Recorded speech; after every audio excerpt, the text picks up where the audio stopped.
C'était vraiment l'événement du jour ici aux États-Unis. L'activité s'est arrêtée au fur et à mesure du passage de l'éclipse dans ce fameux couloir de 100 km de large, de la côte ouest à la côte est, où l'éclipse était totale. Même le président des États-Unis est sorti sur le balcon de la Maison-Blanche pour admirer le phénomène avec Melania et leur fils Barron. Donald Trump, qui a commencé par regarder l'éclipse à l'œil nu, difficile de résister à la tentation, mais il a été rappelé à l'ordre par son entourage avant d'utiliser les lunettes spéciales.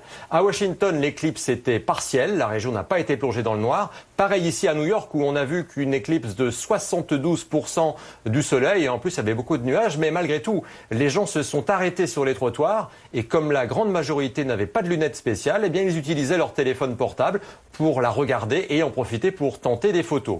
Cette éclipse a été un succès populaire. Il y avait des bouchons sur les routes dès vendredi dernier. De nombreux Américains avaient pris un week-end prolongé pour venir observer le phénomène au meilleur endroit possible. Et évidemment, il y a eu à nouveau d'énormes bouchons sitôt l'éclipse terminée. Il faut dire que c'était vraiment un moment historique parce que la dernière éclipse totale de soleil visible d'une côte à l'autre des États-Unis remontait à 1918. La prochaine, 2024, et celle du jour était automatiquement la plus suivie de l'histoire de l'humanité puisqu'elle a traversé des zones très peuplées déjà, mais surtout parce que c'était la première de l'ère des réseaux sociaux. Les images des Américains ont fait le tour du monde.